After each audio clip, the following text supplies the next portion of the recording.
Word.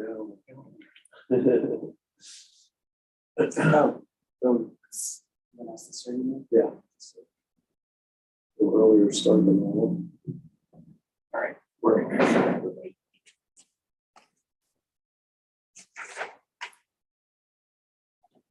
Hey, John. Hey, how you doing? Good.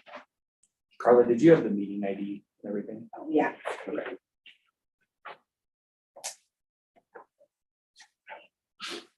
Andy? Hey, sir. Jonathan? Hello. Wendy? Okay. Hey, John.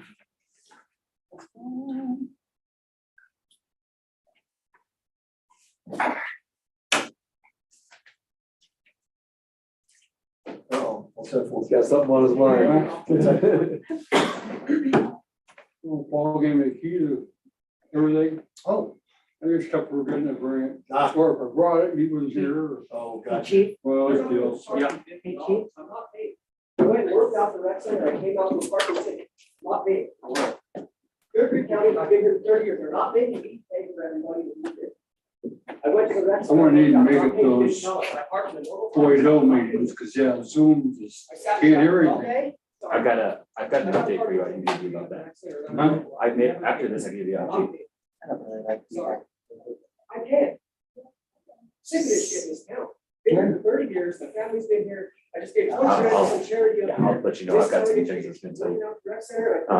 We should be getting that permit stuff pretty soon. I don't And know. then What just I got. even about the water stuff. It's just confusing me. I'm gonna call out. I was going to drive that. I'm glad they sort of paid attention to us. Yeah, I Kind of think water quality stuff. I talked to, You do what you gotta do.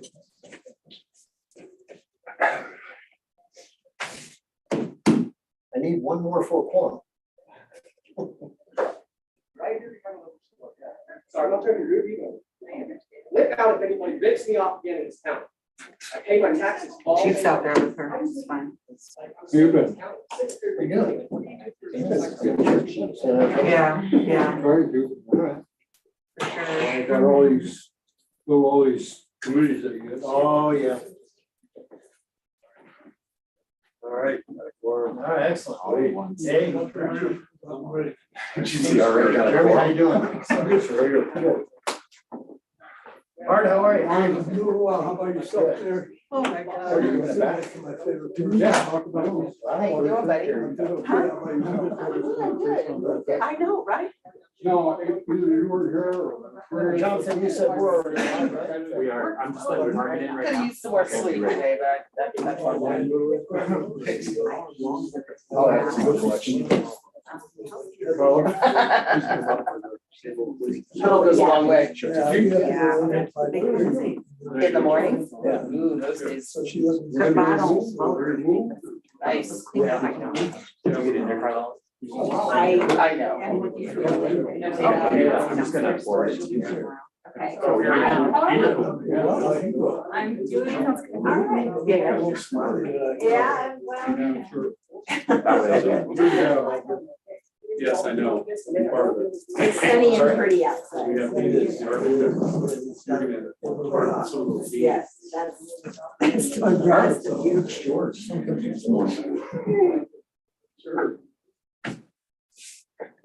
No rush, John. Just one moment. I'm just sending Carla the link. Oh, I got it. All right, I just sent it, Carla. Which would be handy because she'll be kicking us off. I could start talking a little bit while she's kind of getting in the meeting. Well, I just want to, it's 5:32, so we'll get rolling. And I want to welcome everybody to the Idaho Springs City Council Work Session for August 14th, 2023. And Jonathan, please, we have 5 things on the agenda with 4 points kicking us off. Well, Mayor and Council, the first one is the 4 points issue. 4 points has requested that we reconsider condition number 4 of their final development plan, which essentially requires them to provide compensation for, hold on, one moment. Okay. it required them to provide compensation for vacated city right of way. That was a part of this project. This is kind of a complex issue, but if you remember, on the football field, there was originally right of way that was platted for streets, like in the Stone Ages, basically. And now we have no need for that right of way, and it benefited the project. So originally, 4 Points didn't have enough land to really trade equally for the right of way for city property that might be useful in other places. So that condition was there to satisfy that, just to make sure the city was taken care of. Since then, in my staff report, you can see there's a parcel of land they've purchased, which we call the westernmost parcel. This really helped their project work a little better. It made the road safer. It added some green space and pervious space, which for us is really important because pervious space improves the water that's going into the creek. So we know that we're not having as much storm runoff from there that goes right into Clear Creek or causes other issues for the city. So 4 Points has requested that we consider that in the condition for the final development plan, which would require an ordinance to do that, to change that condition, because it did say they need to compensate the city. But in talking with 4 Points and having some conversations among staff, we believe that the request is reasonable because of that additional open space. They're providing much more in excess open space than they would have likewise if it was just like a trade across. So we're actually, while this isn't like a public park, all of it, we do have the park that will be by the rec center. There'll be additional green space on the westernmost parcel of the property, and then some additional kind of along the south line of the property too, that creates some of that green space buffer. So I think what I'm going to do is let Carla kind of talk about her project. She's got a presentation, which I'm about to put on the screen here. I got it. Oh. And if you have any questions for us after, we can answer. Yeah, and so staff, thank you all for entertaining this idea. We'll start there. Staff asked me to give a quick update on where we are with the project and then also hopefully answer any questions that you may have regarding the request here. So Lot 57, we are now kind of transitioning what we call the field house. Just a reminder, this is 119 units for middle income workers. It's 2,500 square feet of general retail space that'll be facing the public park, restricted park, 20,000 square feet of multi-use park space. So that is partially in that is primarily that deeded piece, but you'll see in my numbers that the development as a whole really has quite a bit more open space, not just that multi-use park space. And then we are providing 191 parking spaces, which meets what is required. A quick update on the timeline. So the September of 21, we were working on the vacations of the alley and the plan development approval. January of 22 is when this westernmost parcel was added. And that's that parcel that abuts the mobile home park in that area there. And you'll see that on the plan. And then in April of 22 is when the final development plan was approved. And then August, today, we're requesting the modification to the vacation. And then we are working towards the green light from the EPA, which would be September 1, 23. So we have the document signed that we need from them. Basically is authorization on the consent in order to acknowledgement of consent that we are doing everything that the client, my client, 4 Points is doing everything. We have it, and so we have to wait 30 days. There's a 30-day Public notice period. Yeah. And so September 1st of 23, so next month, we'll be able to touch the ground. Basically, we have to start characterizing it for approved plans. And I can go into more detail on what that requirement is and all of that, but there's a period of time where we have to characterize it, and then we can start building. And that And right now, we are still working on getting the bank loan, so for the construction loan essentially. So the construction portion of it, and so we are hoping that November of this year will be when we are actually breaking ground for that piece. Essentially. Just another way of looking at it. So plan development was September of 21, January is when the westernmost parcel was added. April is when the major subdivision and the final development plan were approved. And then we've been working through with the EPA from April of 22 through September of 23. And then we have the request for vacation that we're here today for.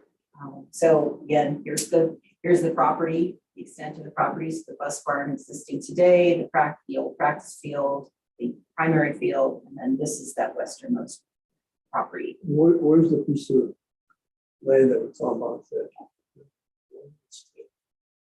The westernmost parcel, Well, that's, the one that we oh, that is basically where the bus barn is. Oh, well, I'm sorry. Yeah, that's the one that we're gonna have a park, where the park will be. There was another, if you envision in the football field part, you can kind of see where that line down the middle of the field is. Yeah. That's approximately where the road was, and there was a couple of short avenues, generally lined up with the avenues on the So that'll street. make the I'll call it recreation part of the property a little more. Yeah, there was originally about, was it like 40,000 square feet total? Or something like that, Of, to be vacated. of right away to vacate. The right, or to be dedicated, you mean, or the? So originally what happened was, when there was two pieces of this, there's what happened on Minor Street, and then there was what happened in the football field. And we had those old streets platted on the football field, and there was additionally some things that needed to happen. You can see it on her, Carla probably talked better about it than me, but you can see that picture on the north portion of the field there on the right. Yeah. So that's like the street in the middle, and then there was another bit at the top. So basically, these parcels that are highlighted, the original plan was they would compensate the city for these parcels. And then, but originally they were gonna own the park. And now the city, we're working on how that looks, but we'll probably have the park. And we're gaining property on the west there that you can see where her mouse is. So overall, in trade, we're ending up with more green space than we otherwise. That's what I said. Okay. Thanks, John. Good.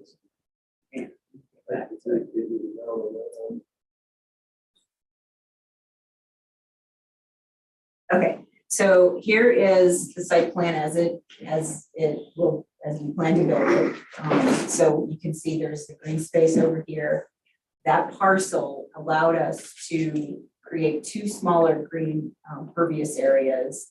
It allowed us to extend our parking a little bit, and it allowed us to provide space.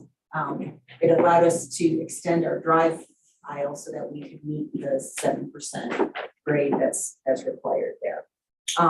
And so that's what that westernmost parcel did for us, but it truly gave us this more pervious space. The other thing to note here is that there is an easement for a stormwater drainage down here. And so really, because there's that easement, it really makes it so it's not best for vertical construction there as it is. But there were significant reasons why it makes sense for 4 points. You get that buffer on the west side too. Sure, yeah, right, and we get that buffer along the site. Will be elevation change to create the grade to get out of there through that. It did, it helped just smooth that out, and otherwise we likely would have had to ask for a variance for the grade right there. So the value and opportunities here, the best use of the westernmost parcel due to the stormwater easement is open space. Next one, the addition provides great benefit, considerably more variety of open space. So whereas we have manicured lawns in some areas, this will be more of a pervious seated area. But it's a great place to take your dog, or that buffer between. It also adds the buffer between the single family homes in the R1 area as next to this more PD area, development area. And then the modification does not set a precedent. The addition of the westernmost parcel prior to the final development approval occurred after plan development approval. So there was a change that happened and so that's why it makes sense.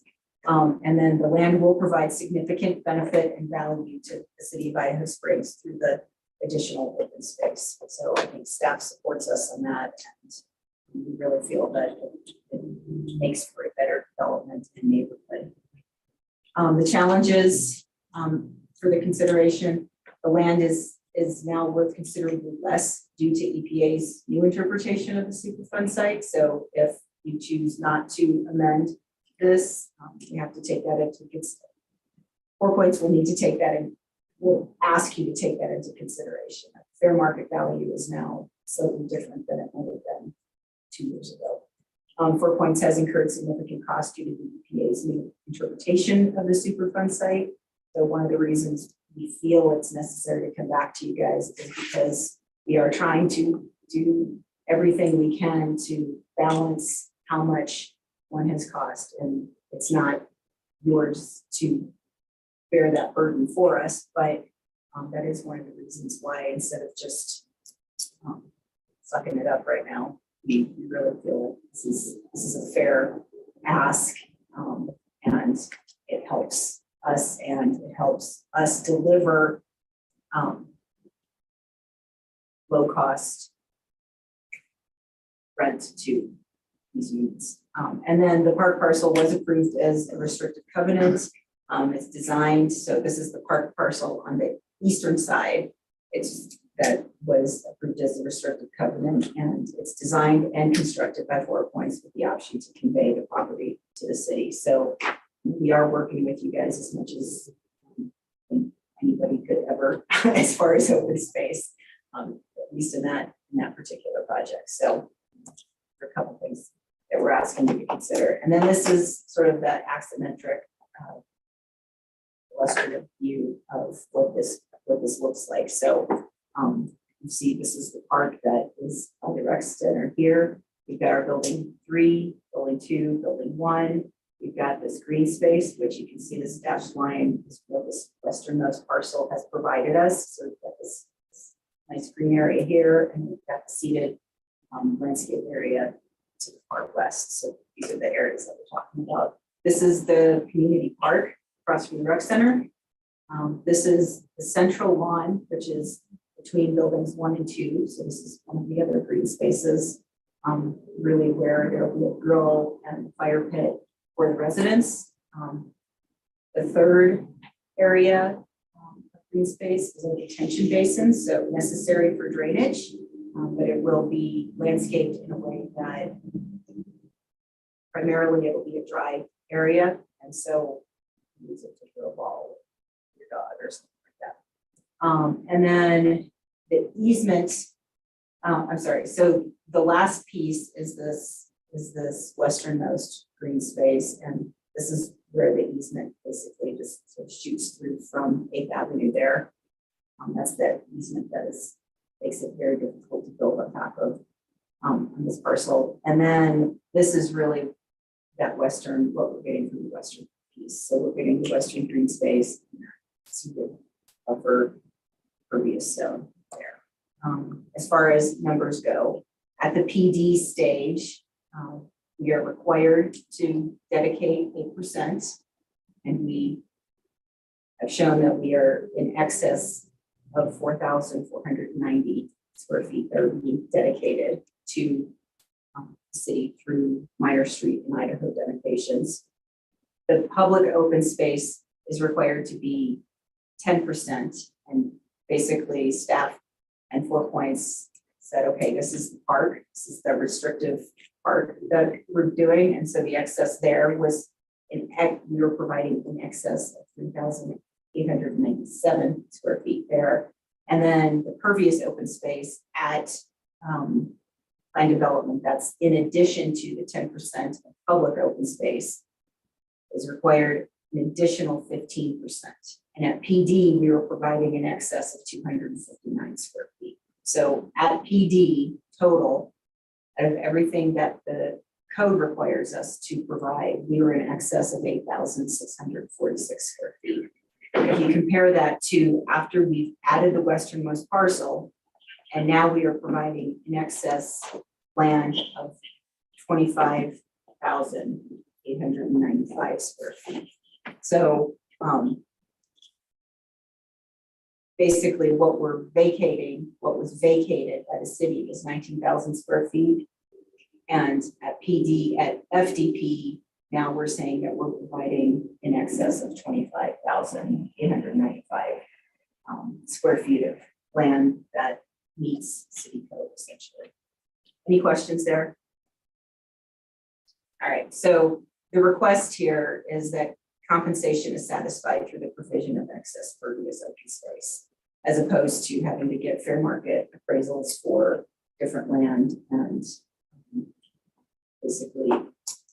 Originally, one of the things that was going to make this take a little bit more time is the city needed to have an appraisal. 4 points, you'd have an appraisal, and we needed to meet in the middle on where we want it to be. And we're talking a very small parcel here, so that was one of the other reasons we thought this was an appropriate request for forward. We stand for that appraisal. The split, well, the Yeah. city in 4 points. And commercial appraisal is expensive. Yeah. That's a waste of time. So I just wanted to ask really quick, we did talk about the EPA situation. I think everyone's here has heard about that a little bit. Would you like me to provide a little background about what's happening there? Yeah, go ahead, Joe. Okay, well, basically what's happening is there's always been for a long time, there's been a Superfund site in Clear Creek County. And there's what's called operable units of a Superfund site. And traditionally there's been 4 here. And they have always dealt with the groundwater situation here. And we know the big one is like the big 5 and those tunnels that come out, like where the water treatment facility by the Argo is now. And that's what it dealt with. Well, recently the EPA has decided that they want to add a new operable unit, which deals with residential property essentially in Clear Creek County. And what that means is they want to look at waste rock piles that impact residential life essentially. And so they make no distinction currently about what a waste rock pile is, what it contains or anything like that. But they're really worried about the existence of lead and arsenic, especially near where there's kids or pregnant women or things like that, which I think we all agree are important goals. Where we've been having an interesting path here is that there's a document that guides the whole Superfund site called a record of decision. And that kind of details like what they know is in the ground, how they're going to mitigate it, how we know that what they're doing is going to fix the problem, and what money they can spend. And like Carla said, she has to get a document called VOC, which kind of creates a best management practice for how they deal with the site and how they handle the liability for if for instance, lead gets into Stanley from the work they're doing or something like that. Well, currently we're operating under a record of decision that deals with the first 4 of these, but they're trying to modify the rules and create this OU5. And so what happened to 4 points is they were required to follow what they think the rules will be for OU5. So they're building what they call an interim record of decision right now, but it's not actually been adopted. But they held them to a different standard for site mitigation just because this was the first development that came through Idaho Springs and they know the rules are going to change. So it created a 16-month process that they didn't anticipate, plus a lack of funding sources for brownfield development, which is typically what development sites can access for sites that have already been developed in the past that might need a little bit of cleanup work. So that they actually weren't allowed to get that money, which really created a burden on 4 points. So right now we've been working at the staff level and with the county, with the EPA, to make sure that if there is a new record of decision, it doesn't impact our residents. We don't want that to happen. We want to make sure people can build a garage if they need to build a garage and have access to resources. And currently they're working through what that looks like. There was basically a lawsuit that applies to all the Western Superfund sites that they can probably have maybe $13 million, maybe up to $30 million that could mitigate some of these sites. But we know categorically there's over 12,000 sites in Clear Creek County. So this creates an issue for us, and especially for a project like 4 points where we know there was mining activity in the past. And so what we've been trying to do is work with 4 points, work with our congressional delegation and work with the EPA to really try to make sure that these impacts are something that make it possible to continue to live in Clear Creek County and fix our homes and all these kinds of things. And so that's one of the other reasons why we thought this was an appropriate request to bring to council tonight. This process has almost been 16 months, I think, I believe. And I think it's Carla had mentioned that they're still working on funding for this project and things like that related to this. And so we just want to, especially with the housing crisis we have in Clear Creek County, these homes are really going to help address some of the shortfall that we see. And I think that we want to try to make sure that we remove all reasonable barriers from their process so that they can get the work done that they need to get done. All right, questions, John? Is that, have you done any potholing yet? Test the soils? Yeah, so all the soil testing has been completed. There's been a minimal amount of buff colored soil, I guess, that's been taken out. So there is the possibility of there being no waste. We've known from the beginning. So when you started the project, actually before Four Points purchased the land, the environmental study was done. So we knew that no tailings were there. Anybody who's seen a historic image knows that there were mills there. There was no mining activity. So when the EPA says mining related, they have now redefined what that means in the modern, in the last 40 years to include milling They're activity. not identifying contaminants right now, which is really not traditionally how Superfund sites go. So usually you hear, oh, this site has lead or whatever. This site, they're just saying they suspect there to be like arsenic. But we know that we also have a spring over here that just bubbles heavy metals out of the ground and has for hundreds of years. So there's been a lot of questions about these interpretations of these words. Yeah, and so and then after the geotech was completed, actually they were out there 2 different times, like back in 21, I think it was. They've done some pothole work for that. And so what will happen now is September 1, we'll have to go ahead to start testing the site as long as the EPA has given us the okay on the work document. I'm going to call it the work document. One's a legal document, one's more the work that has to be done. And what we know from that is that we are going to have to basically core 2 feet deep and pull at 90 different locations on the site. So 30 per every quarter acre, essentially. And then 2 tests from that 2 foot deep hole, one up around 6 inches and one down around 2 feet. So there's 180 samples that are done, composite sampled together, figured out what happens there, and then they create so it's a lengthy process. We're hoping it'll go pretty fast, but that is what that's the next step before you see any construction. All right, So this document that you're hoping to get signed off on September 1st, is that separate from this last rule you're waiting for? Yeah, I mean, is there a possibility that you're going to start building and this other thing comes out and it's going to be a stoppage? I think it's unlikely at this point because the EPA has already approved it and signed it. But there's a 30-day notice that the federal government has on documents like this. They put them in this federal register, and then people have an opportunity to provide comment on it, similar to like our processes. But with this already having gone through an extensive EPA process, I think it's unlikely that we'd see at this point something like an objection to that, because the way that the EPA and their kind of stakeholders would see it is that this site is being mitigated. And they probably would want at this point, now that they have a interested party to mitigate it, they want to try to control that mitigation and get it to happen. So the part you talked about, we see it, it just hasn't gone through the whole process. Yeah, just this like last 30 days is all that you're waiting on. Well, I think you might, so John's working, the city's working on communication with EPA and everybody and those parties to clarify path forward. or 4 Points had to find our own path forward. We had to negotiate our own legal document, basically. They get stuck in a gray area. Yeah. So they're not a So, brownfield or a Superfund site. So there wasn't, both of those processes have identified paths and they were kind of in the middle. So there was no money and no path. they're impossible contaminant site with any superfund done. It's a study, yeah, so And their current thing is a study site, which is exactly what the superfund site in Leadville went through 10 years ago. They did the same thing. So they've already gone to study site there, and Somerville's done, which is in Colorado. So it's kind of the natural progression for superfund sites to go into this.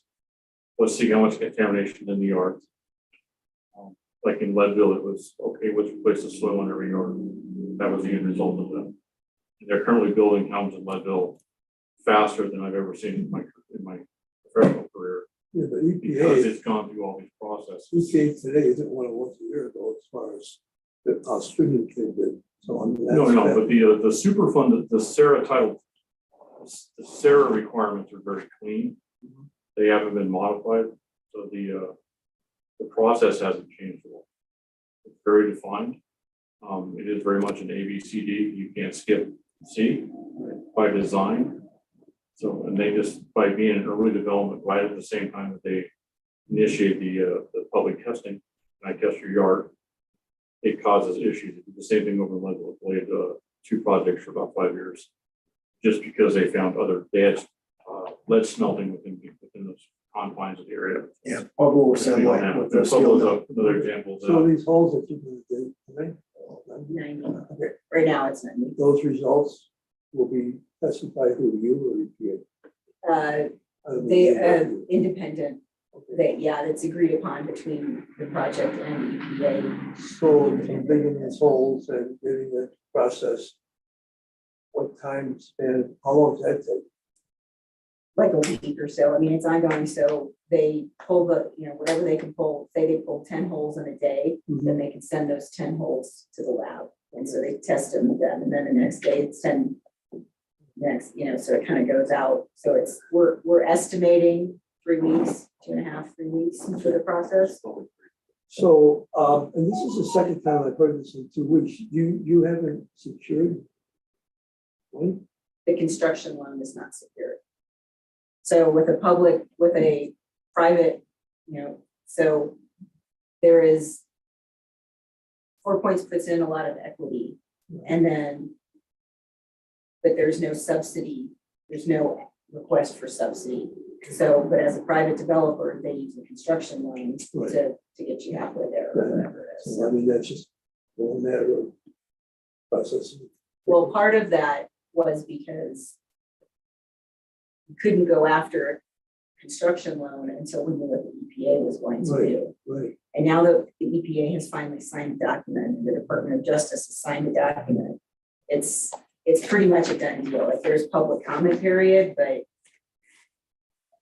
it's pretty much a done deal. So because of all these delays and no fault of your own, from what I've read, listened to some of the dealers of this, the construction, the commercial loan, is probably more expensive than it was when we started. And the Significantly. materials, although they've come down slightly, are much more than what you started, so you don't need to share it if you wish you can, but the cost of doing this has increased, I would guess, by a nominal amount. It has increased, and I'm not a numbers person, so, but it has increased, but The commercial loans themselves have gone up several percent. Oh, yeah. So there's, At least. so there's a couple different things that, and I'm gonna talk a little bit from slightly informed point of view that I have. There's different ways of doing that. So, we have worked on balancing, want to say we were lucky, but I don't know that we were lucky because we did a damn good job in meeting our construction budget. So when we met the construction budget, we had some room to pull back EE to help balance, the higher cost there and the lower cost there. There's So a slight chance that that it's unavoidable that the rents may be a little more than you anticipate. it may be unavoidable. Yeah. And so the goal, and 4 Points goal is and always has been to bring affordable workforce housing to rural communities. You And gotta make that, you gotta be proper. I mean, I'm you not gotta be saying, able, I'm not you saying. gotta be do able anything to wrong. pay the investors. Yeah, absolutely. Yeah. Many people. Well, percent do you think it's gonna go? Yeah, I can't answer that. But So if everything goes as you, it's hoping it goes as us as well. When would the actual construction possibly start? we're hoping that we've got two fairly strong candidates for the construction loan right now. We're hoping that that continues and that goes forward. And that's approximately 45 days or so, but we're hoping to break ground November 1st. And what are the odds of building in the middle of winter? Yeah, so we were originally planning on breaking ground November of 22. So the contractor who's been working with us for the last year, honestly, and just one reason we have we were able to get our costs in line so quickly. You know, we've had extra time. And so the original plan was to break ground in November. Now there's always some risk of having a harsh winter and heavy snows and that kind of stuff. But the idea is that if they have 2 or 3 good months of being able to get in the ground, then 2 months really, then they can be vertical. When would that, if all that went that well, when would it? 16 to 18 months of construction. 16 to 18, yeah. And the contractor, because we are so delayed, has an extreme desire to push as quickly as possible to be closer to 16 than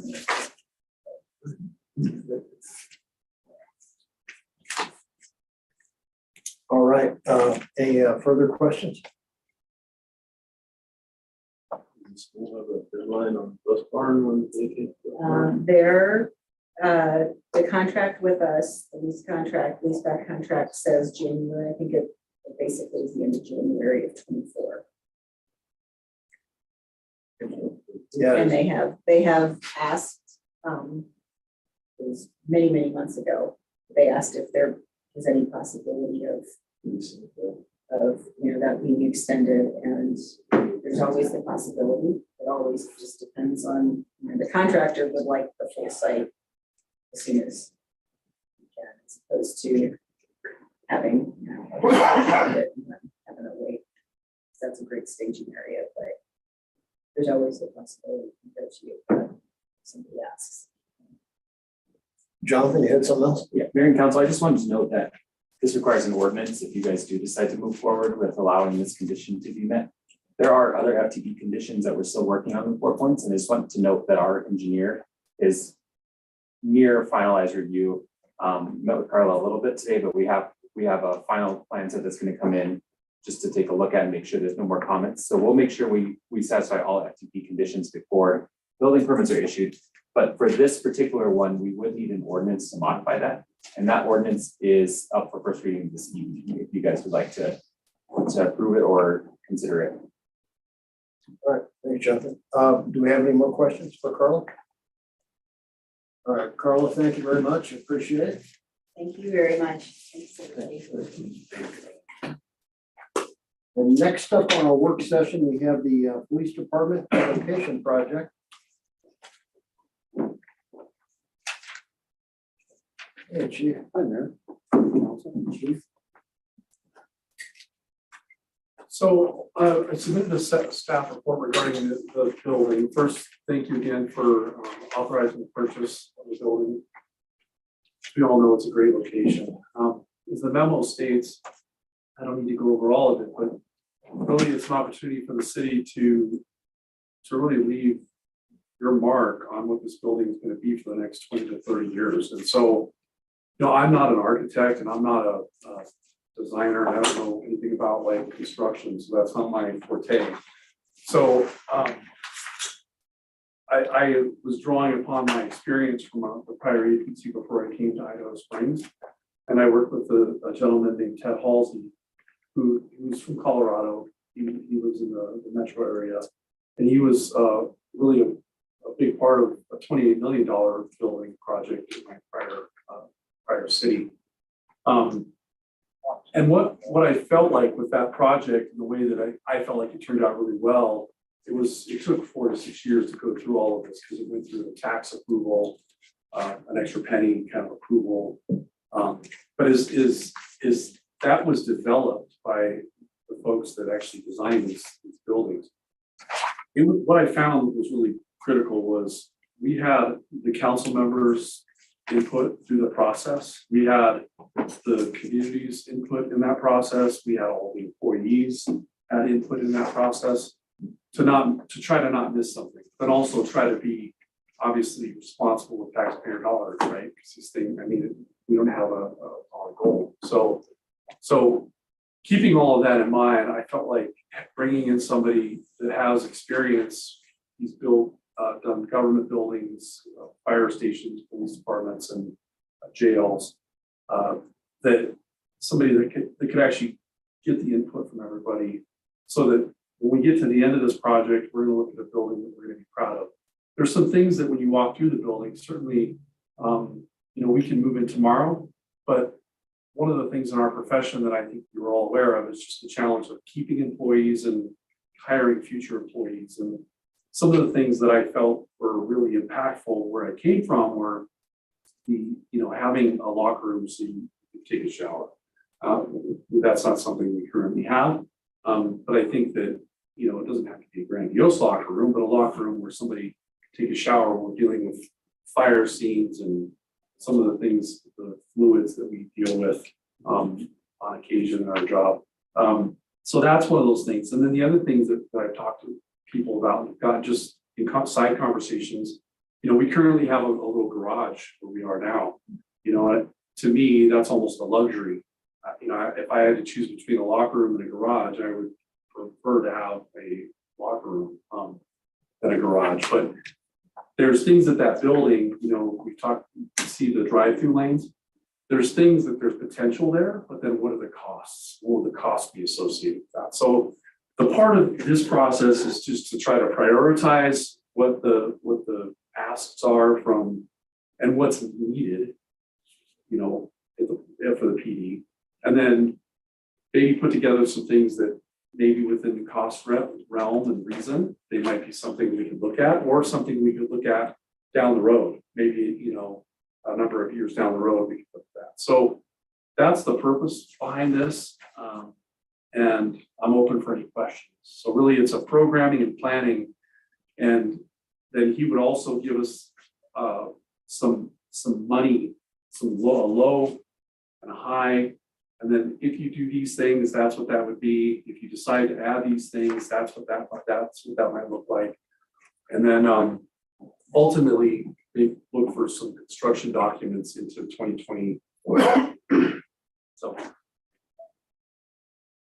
all I would say is, I know that, again, with the prior agency, with the council members and the mayor and the community members that took part in that, they felt like when they saw that to completion, that it was something that, as citizens walk into the building or we bring a victim in, we currently don't have an interview room. And frankly, when I have to have a private conversation with an employee, I have to go out to my vehicle to have that conversation because there's no privacy within the building. So there are some definite needs, not just wants. So that's what this proposal is. We have any money this year in the budget? We do. We've been, the last several of years, we've been budgeting money for eventual design of the police station. We were thinking it might be at the current fire station, but now that we've shifted gears and going to the bank building, we carried a line item in the capital budget. And we budget more for next year if we need to. Well, what we'd like to do is through this process, is we'd like to be able to get a decent number for what that renovation will be. And we're hoping in the next couple of months that we can get that nailed down, so we know exactly what we're going to do, budget. We'd like to be in design this year and then construction the first half of next year if all goes well. The other thing that Andy didn't mention, Andy's had conversations, I'm speaking for him, with DOLA. And so we are looking at, so if I misspeak, let me know, looking at a grant to help with the design part of the building. So it looks like you said there was potentially a $50,000 grant that you can apply for the design and engineering. For design and engineering. That's a possibility. And the other thing to keep in mind in that building that, the HVAC and some of the things that we might be looking at too, if we do pursue grants for the building itself, would be some energy efficiency type things through DOLA, so that we could, it'll kind of give us a little more dollars, a little more money to actually get a little more energy efficient, which the HVAC and those systems, they're very likely needing to be replaced. They're rather old. But again, seeking grants is going to be a big part of this. As we always do, we're gonna try to leverage our money the best we can, but we would like to get started on this process now. Right. All right, any questions for Chief? So you're gonna put razor wire around it? The opposite. I know, Just the right. opposite. Just the opposite. I know that Excel has a good program, they said it's gonna last another year. That was, like free LED lighting in every small business, so I got 75 new fixtures for free at my place. That was, yeah, it was awesome. It's good to know. Yeah, so, and that's still going, as far as I know, for another year.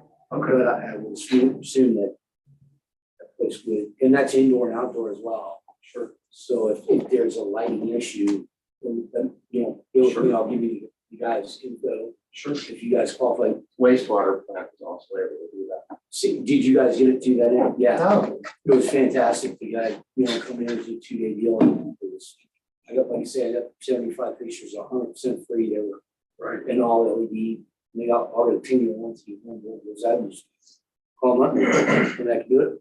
Right. And that was a good so yeah, pretty cool. When are we trying to approve this proposal or? Tonight? It's an action item for Yeah. So another chief's report. is now the time to discuss the proposal or will we be doing that later or? I think this- So it's got workshops, it looks like, so one of these workshops is open to the general public maybe?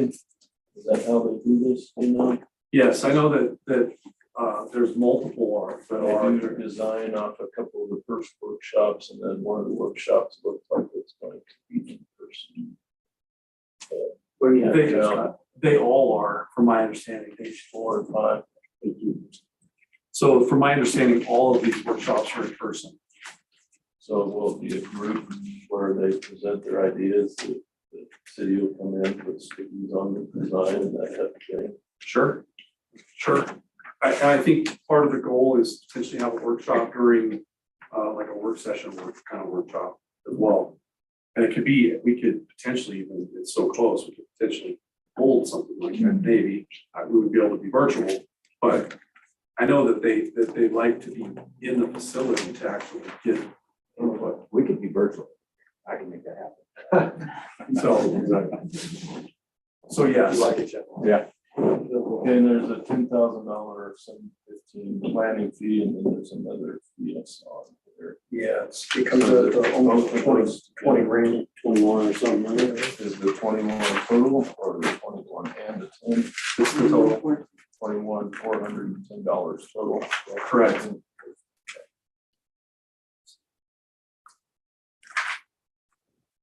Once we go through this process, there would be a separate proposal for the actual construction documents. So once we decide what we want to do, we get direction from This is council, get conceptual. the programming, the needs assessment. And then once we have that settled, then we get a proposal for the actual construction documents to get the work done. And I would say this, I think part of the, I guess in planning this and trying to understand the needs and the priorities and what we're all facing, agreeing and saying this is the direction we want to go. Because I need that too. I need that input. Is that we don't get to a point where you now have a construction document and now you're saying, well, I need to move this wall. You 4 gotta feet. test this out. Now I It got, costs too much. yeah, now I gotta move the HVAC and I gotta move water and What this so. does, you say it has a high and a low, this gives you ideas of what we can afford right now, what we could afford later, what we want to take out of the project. Correct. What you'd like at the site, but the site doesn't really permit for this kind of design. Sure. All right, any more questions for Chief? Chief, thanks a lot. Appreciate it. Thank you, Chief. Next up, Jonathan, we are gonna talk about Proposition 123. Mayor and Council, last year, Colorado voters approved Proposition 123, which creates an affordable housing fund in the state. I think the jury's still out on how much money it's gonna make, but it's probably gonna be somewhere in the range of $300 million a year for affordable housing programs in the state. I detailed kind of the things that it can do in my staff report, but in general, it can help cities like Idaho Springs or any potential housing authority that we create to build housing and to provide services for people who need help with housing, these kinds of things that we've kind of been talking about. And so what we are looking for direction for tonight is whether or not we should participate in this program. There's two really critical things to understand about this program. The first is that if we opt into the program, which we have to do to receive funding, we have to commit to a certain number of baseline housing units that we increase in the city over the next 3 years. And this number is generally based upon like what the housing need in the city is. And this is established by basically the census that they do, which is pretty much in line with our housing needs assessment the county did most recently in 2018. So that's the first piece that we have to do. And if we decide to do this, what we will have to do is establish a baseline number. The county housing authority has been working on some of this for the city, so we'd likely keep working with them. And I think that probably what we would do is if you guys decide to opt in before we set the baseline, we'd probably bring that number back to you to consider. But I think that with some of the projects that we have that we know are in the pipeline and some of the opportunities we'll have for funding, it probably won't be hard to meet that number. I think we're talking about maybe 10 to 20 units potentially. It just depends on kind of like where we sit when we look at that census data. The second piece that's really important to understand about this is this fast track approval process. Currently, not all multifamily, but most multifamily requires what we call a final development plan in the city. It could also involve other city processes to do, like if it needs a variance or if it needs a plan development or something like that. We have these different processes that can apply. But what they're asking for is if there is a housing project that comes to us that considers that is actually deemed affordable. So it means that it's available to households that make 60% of the median income. So we know our median income here is about $43,000. So we're talking, still in that kind of from teacher to entry level kind of service positions that we have in the county, those kinds of jobs. If they have those like a certain threshold of those units, which could potentially change. But right now, I think it's I want to say 50%. Then we need to fast track that approval and we need to do it in 90 days. And that is going to require an ordinance of the city. And I talked to Carmen about this. She just had to jump off. She had a kid situation she had to deal with, but she'll be right back. But basically what we would have to do is really be careful about our timelines because we have public notification processes that go into our final development plan and these other processes. And there is time built into the fast track development process that they put into the new bill, but we just have to be really careful about it. And so this is one thing that I really wanted to stress to council is that if we do this, it would only be for the affordable housing projects that are really kind of meeting that need in our community. And we would still have some possibilities to extend the time frame even up to 90 days if we need to. One thing that we do in our final development plan is we send that out for referral, like to Clear Creek Fire or maybe CDOT or whomever might be most impacted by a development. We still have time to put that in there, but we do have like a 14-day notice that goes for a sign on a property. Some cases we need to do a mailing at certain points in our process, and sometimes it goes to the newspaper. So we just have to make sure that if it's an affordable housing project, that we kind of have all our ducks in a row beforehand and that we get engineering reviews especially done as quickly as humanly possible. And that could be a challenge here. We oftentimes, just because of the way the city lots are, sometimes we run into problems that you don't really realize until they get into engineering, and that can take some time sometimes. So that's what I wanted to bring to you tonight. Basically, what we would do is you would be, if we decide to opt in, we'd opt in, and the next step would be to set the baseline.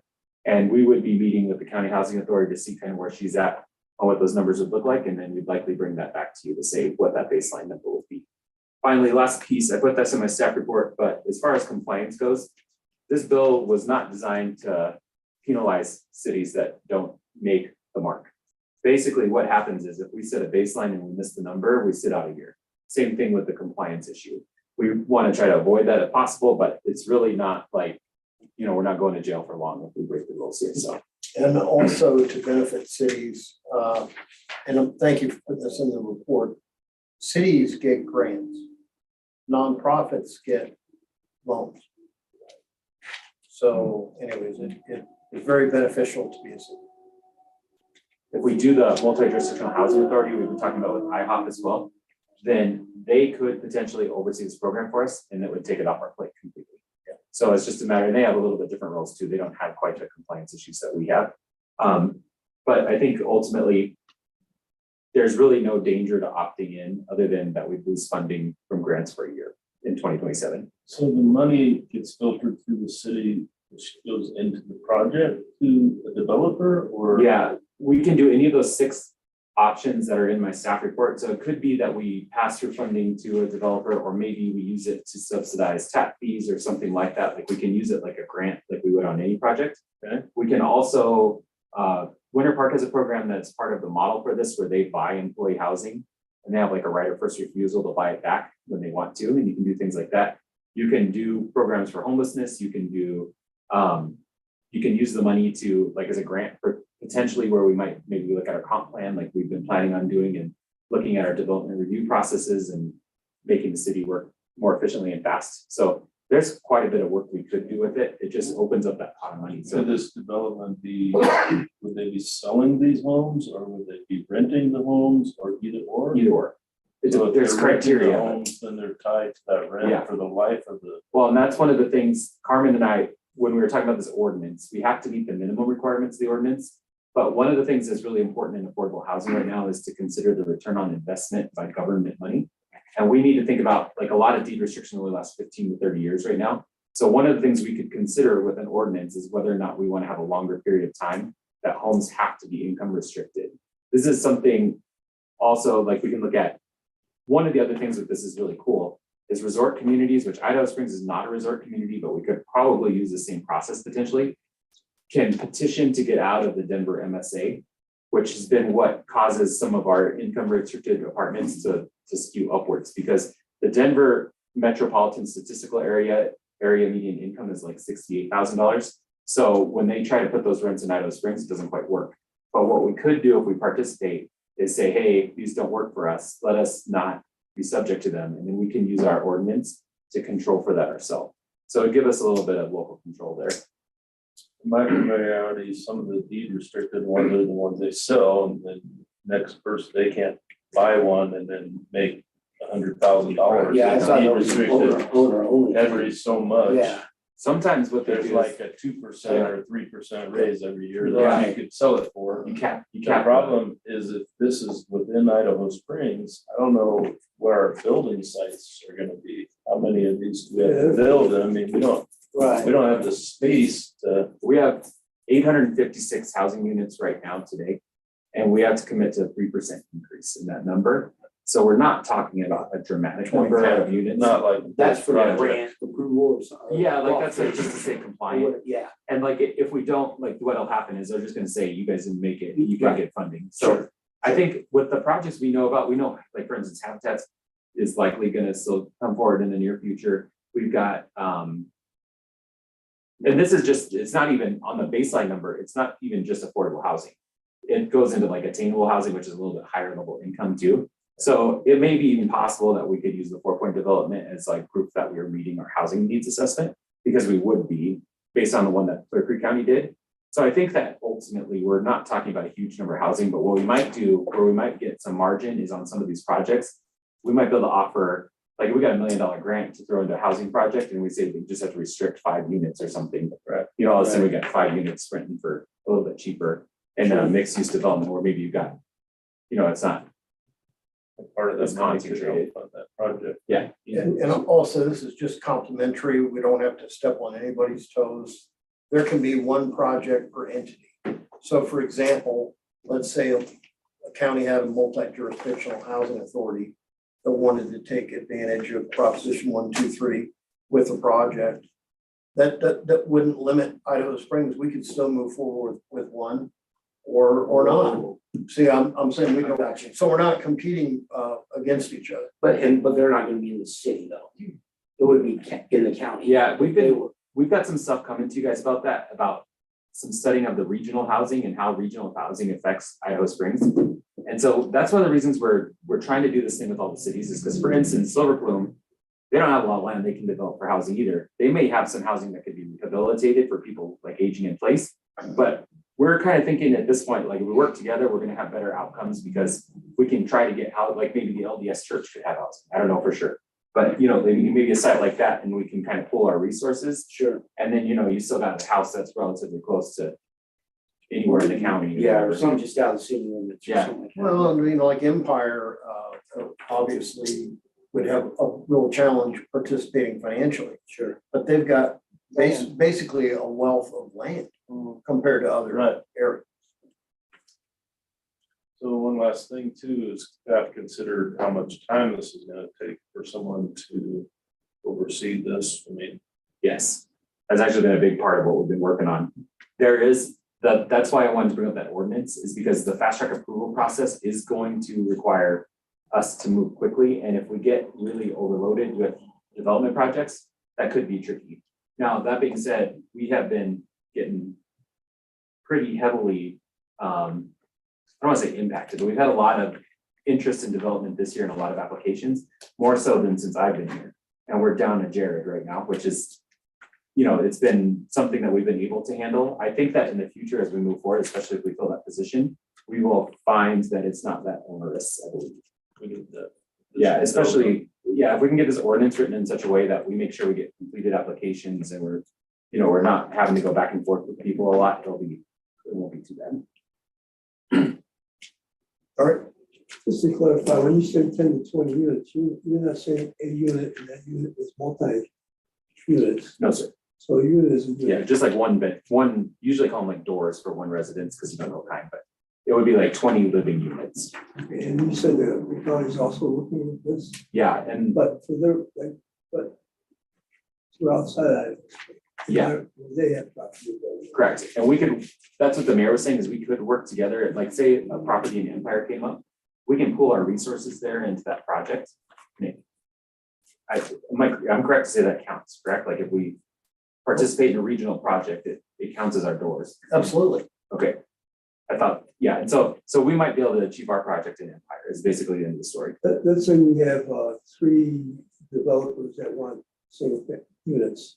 We're gonna fast track this one that may have come in after the first one was presented to us. And we're gonna jump that first guy to fast track this, regular builder that just wants to build, Oh, I see what you're you saying. know what I'm saying? Not a, Yeah. not a, We might want to consider that with the ordinance because I think that does raise a question of equity. We want to make sure we're, well, I'm concerned that the Yeah. other builder who's lining first and has everything going and should be considered, gets jumped over. What would that be as far as liability goes? and right now, the way it works is once you, like, let's say that I had an application, I'd go through the application and check it for completeness. And as long as it was, I would schedule my next available planning commission meeting, which is typically the first Wednesday of the month. Right. So we could potentially have more than one hearing on one day, I think. We don't typically because of the amount of information that's in the packet for one of those things. But I think we'd probably have to look at that and that'd probably have to be something we account for, just to make sure that we keep the queue. But I think we could do that with our ordinance. That has come up this year, though. We've had to make sure that we do process that, right? I'll take a note of that, make sure we. All right, any more questions on 123? Okay, next to last, we've got the water bill. Mayor and council, I'll have Patty join us if that's all right, if you don't mind. I'm gonna kind of tee this up and she's here. Patty is our utility billing clerk and she does a great job. This is a really complex issue that we've been working really hard on for a long time. So I'm just gonna kind of give you a mini of my staff report, but essentially what happened is since Patty's entered her position, we've really begun looking at our processes and procedures to make sure our water billing works effectively. And I'm gonna be 100% honest, it doesn't. It's not set up in a way that is conducive to learn. It's difficult. to understand how everything works, and there's a lot of reasons for that. It's not any person's fault. It's just a very complex issue, and over time in a city like Idaho Springs that's old, you get a number of different kinds of meters, and we have a number of different pieces of equipment, and we have equipment in crawl spaces where it's difficult to get to, and ideally, what we've been doing especially since 2013, is moving a direction where we can read equipment from the street. And that doesn't always work, but by and large, it does. As we've been kind of working on this, one of the things that came up this year is that last year, if you remember, we did the express bill pay thing, and that worked pretty well. That was when we were thinking about going towards a monthly billing system. And instead, council directed us to go with express bill pay, which brought all our online billing, or all our billing online, and it brought the ability to get paperless statements, which has been really great. And Patty spearheaded the effort to make that happen. And I think we've got well over a quarter of all residents receiving paperless billing now, and it's been really good. And you can see your usage in the software, which is really great. So the next step of that was looking at our water bills, which have historically read just a number. So for instance, if I use 5,000 gallons of water, just as spot in the system. This creates a lot of problems from an accounting perspective for Lorraine, because it makes it difficult to, I'm not gonna say the right word, so I'm just gonna say it makes it difficult for Lorraine when it's like that.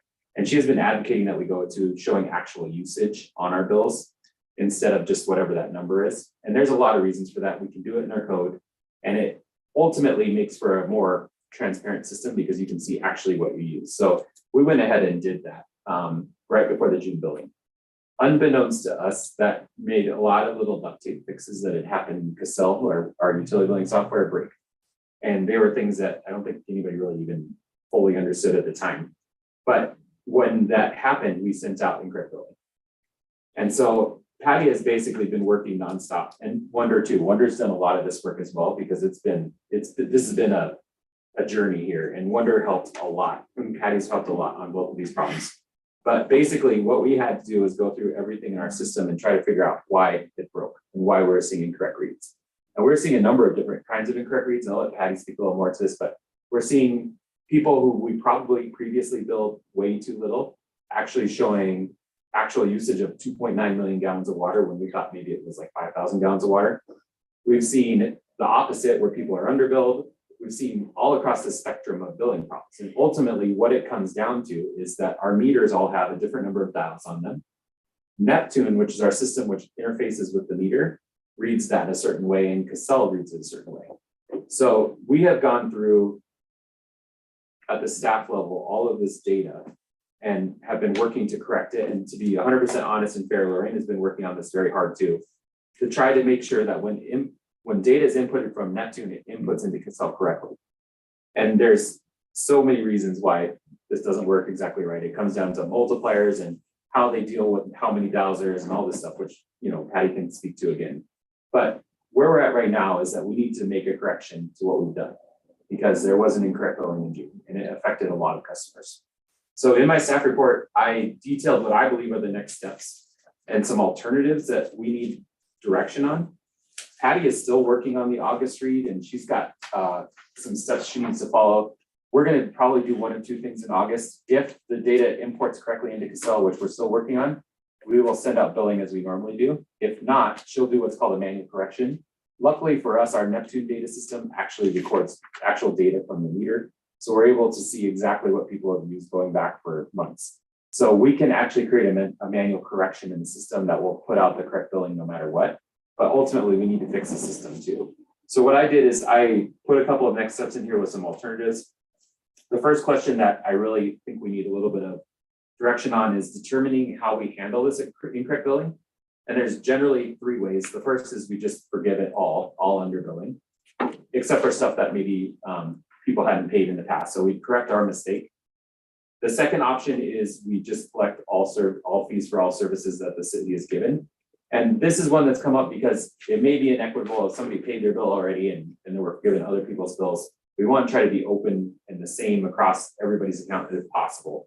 But that is an option. And then the third option is maybe we split the baby basically and try to meet people in the middle, since the city software created this mistake. So that was my first question.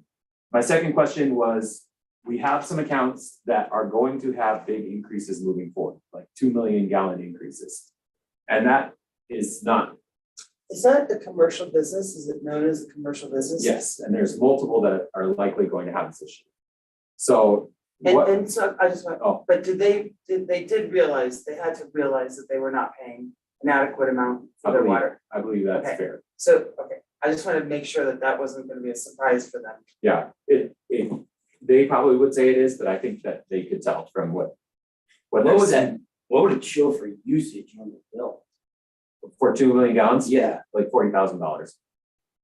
right, but in the usage chart. Oh, it would show, well, see, that's kind of the weird thing is in Neptune is where that chart comes from. Right. Neptune had the data right, going back for periods, for several periods. But in the Casell system, because of the way that these multiplier, like this whole, it gets complicated, but there was these multipliers they were using to create an equation to determine the usage. Right. And there was a mistake, and so they were being underbuilt, so it looked like 5,200 gallons, right, or something like that. 52,000. Yeah, 52,000, yeah. Sorry. Have you identified the ones that were incorrect, or there are a lot of these? There's a out there? lot. There's a lot. My People house, that don't my like- house. In my case, I don't even know, and I might be called upon saying my reading was incorrect, or. That's something I'm doing. You likely would see on your bill like a pretty big difference, Jump, okay. and that's why we're, It would have been corrected on the Yeah. last building. and that's why we're talking about, like, there's some, with these, especially these commercial accounts that have this problem, there's, maybe a hotel that has this problem, maybe some other commercial businesses that have this problem. There's a couple options here too, like, do we collect what was owed on these bills? And I don't know if you remember, but some of our water studies, I mean, we're talking 2 million gallons a month. I mean, that could be a reason why, like, it could affect the rate changes for the whole city. That's insanity, yeah. You know, That's- So like, do we collect all that money? Do we just collect it moving forward? Do we do like a payment plan? Or do we do, the other option would be we could go on estimated read to give them a little period of time to adjust. Which I think, maybe that's kind of what I recommended is that we do something like that, just to give people time. I don't know what kind of money you're talking about, but there's gonna be some, They're they're gonna come gonna be live. pushing back. Yeah, Well, And they're gonna but- say, I'm gonna hire an attorney here. Yeah. But that- If you're talking big money, But Scott, how much leeway do they actually really have on that? I don't know. you're I running- don't know the answer to But that. but I'm my just point telling is, you. I mean, Maybe of they course they're have gonna push some. back. But on the other hand, you can look at it from the perspective of the city. You're running a commercial business and you're getting charged residential rates. Yeah, well. To me, that's a so, problem. Well. I don't know get it what the that- court system sees it as, but Carmen I'm said telling we you, can- they're gonna possibly have Sure. something to say, you weren't billing me correct. You don't Ignorance have a is right. bliss, and that, Carmen- if they don't understand or know, I mean, I would come. I'm not saying that they didn't understand or know. I'm saying that they had to know Carmen did that they say were that using more water than that. we can Yeah. go back and we could collect this money, and we're in a relatively unassailable position legally, because we have the data and we can show all of this stuff, so, but again, like, that gets to your point, like, nobody, giving somebody a $40,000 bill when they're expecting Well, a and the other $5,000 thing bill. this council should consider, what kind of stress are we putting on that business too?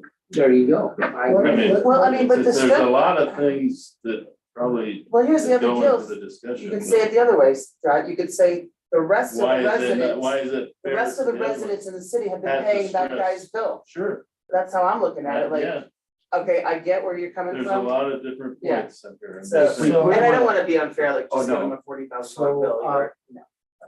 I just want to put this out here because it is one of the suggestions. What if we just start billing them accurately moving forward? Yes, it will be a sticker shock.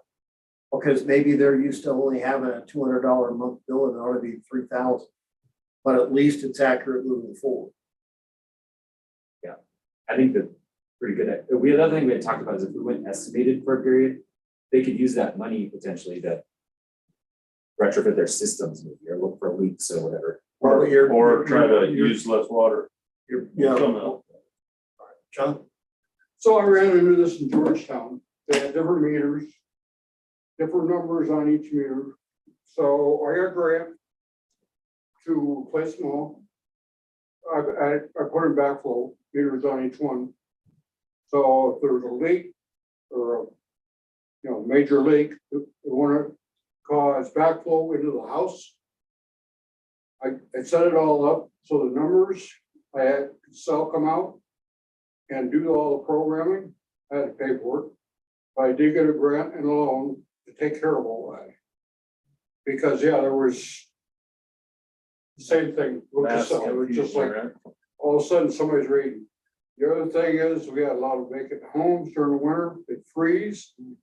That day, because it came into town hall on a tower, they knew that day there was a leak in the house, destroying stuff. Right. You know, so we got people saying, well, we got leaks, this will tell. It's a quicker tell. Huh? I'd say it's a quicker tell, Yeah, right? yeah, because every night it reads through, Patty would get the reading saying, okay, for some reason. This is abnormal. Yeah, whatever. yeah, it's not normal, you get 10,000 gallons overnight. And she can call people and say, okay, go check it out. And instead of waiting 2 or 3 weeks and then having to come to council and go, Well, it's yeah, even. it more wasn't in it's our every house. 2 Yeah. months. Your whole basement's. Yeah, sure. Yeah, So because John, we read what, every 2 months, your accuracy on finding the Pardon? read. Because we read every 2 months, the accuracy on finding a read just by looking at the numbers yeah. is minimal. If we read every month, it would be better because you would catch it sooner. But we still try to do that when we initially get our information, we look through to see odd numbers. And we'll call people and say, hey, your numbers are high, check to see if you have a leak. Yeah, but I set it up with Neptune and Casella that you get the report every morning. Every day you'll know. Every morning. You'll get a know if report. something is inaccurate every day. Yeah. which is It's some type of a, I'm gonna probably say the wrong word, that Neptune has, it's like an antenna. And they've offered it, it's like 10,000 per antenna, but they said you could put one on City Hall, maybe somewhere else in town, and that's where you're getting those daily reads from. It's just reading it automatically, so you're not having to go do reads on a particular day, it's automatically just. Would it feeding always you be like reads. that? Would that be the monthly read too, is on the antenna? I'm not quite sure about that part, but that Is is that- something that Neptune has come in Would that be- and pitched, you that's know, for That's such things. people's time. That would save us a significant amount of staff time. This is like- Absolutely. Yeah. And the Sometimes, money would be, Sure. Yeah, we would make the money up immediately. Well, the accuracy would be. Yeah. the accuracy is better. You don't have people Driving around. driving around, reading meters remote. You might have to put some repeaters up and there might be a Sure. couple errors. I think we had 5 in Georgetown. You had to get close to the house to read, the little van house. But, yeah, you're saving I people. think that's the way to go, man. yeah, I agree. I That's don't it. even care what that costs. That just makes so much sense. Well, it John, truly is, what because did you do about the billing? Do you remember? I think because we couldn't prove it, we started over again. you start over. You know, I mean. Well, you had accurate billing from then on. From then on, it was accurate. Because the inaccuracies currently. I don't know what you wanna do I mean, in the interim. we can prove it because we have the Neptune data. And this is kind of like the crux of the problem, because Patty, we were just talking about this today, we still are having an issue getting it into Casella properly because of the way Casella only wants to read 4 dials essentially, so you have to put, it really gets minutia, but you have to put like a 0.1 multiplier on some and a 1 multiplier, like it just gets really, it's really complex. Patty's doing a great job, is what I'm trying to say. Well, But- we've gotten conflicting information Yeah. too, like somebody in Neptune says, this is how you have to set it up, and then 3 days later, it's like, well, that works for this part, but you have to set this up this way, and because we didn't get both of them at the same time, we pulled in information that wasn't quite right, and when we looked through the information, it wasn't calculating correctly, and that 0.1 that we just found out about today will probably fix a lot of accounts. So what we're trying to do right now is update Cassell, so we have that 0.1 and that 1 in there as a multipliers, have Neptune recreate their information so we can pull it in again, and it'll override what we pulled before, and then check them to see if we're more accurate. or And if that correct. doesn't work, Patty's gonna have to manually enter everybody's account out of Neptune so we can bill properly, because we're not gonna send out another back bill. Yeah, and it's my turn, because Wonder did it Yeah, last. I'm helpful. And then you're gonna have to check the meters because all of them have different. Well, If according you to got one that Neptune, reads 5 versus one that has 4, that's a whole different calculation. well, according to Neptune, all of the readers and procorders that we have should all now be 8s. But some of them are digital, and those are really bad. We're trying to replace those as fast as we can. Unfortunately, other things come up for Public Works, but we should be able to use the multipliers of 0.1 and 1 and get a more accurate reading. So we'll try to do that, but all of our equipment is Neptune equipment. So we're kind of Okay. stuck with their stuff, but they're telling me that it Yeah. should all read them correctly. We did want to also, kind of to Patty's point, she kind of mentioned it, we'd like to go to monthly billing. Mhm. This would be better if we were Yeah, monthly way billing. better. And people have smaller bills too. And Yeah, then the other thing is we want to put a letter out. I think we kind of were thinking we might put it out to everybody in the city, even though not everybody was affected, just because, you know, there's gonna be questions about it. Full disclosure. it's kind Yeah. of, comparably, You get the guys that get the storm. that I do. Yeah. Right, it's one of the- And then it's just misinformation. I have no idea what my water bill is. Do the Well, Just brings me misinformation. checks. Well, yeah, I know. I got so many of them, I just. I know. Checks. Well, but mine's the same, like, there's no way that at the shop I could use, the same or more than my house. Yeah. And I live with 4 girls, so. It's Well, what's impossible, with that? period. That's it. And That's a all lot I'm of saying. a lot of our residential accounts, there were some adjustments to them, but it was like 20 or 30, $40. So those people that have already paid their bill have, still have a balance because we made those adjustments and they used our new system to make their payments online. So they paid them early and then we made the adjustments, so they have a little thing. So part of our thing was too, is do we want to have, late fees? This Oh, they're gonna bill freak out, man, Don't we have late fees already?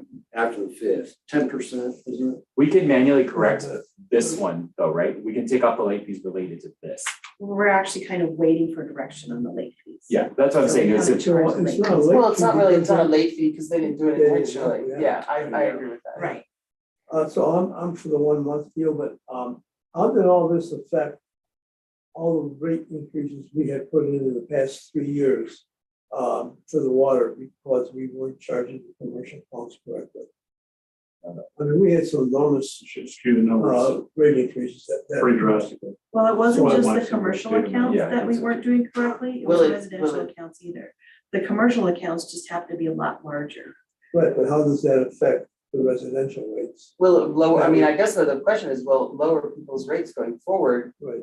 in residential that had been paying? I guess that's a, No, because they're still Well, paying it's the gotta same be. rate, but they're no, not. what, They're they're talking about No, something I'm talking about the different. rate increase. So the thing is that Were we, they absolutely Well, necessary? we're be that using more large. water and now we're gonna charge people for the more water use, which should. we did our last water study in 2021, and we need to look at that and see, because we do know that there was, Skew those numbers drastically. Yeah. Probably daily average usage would be.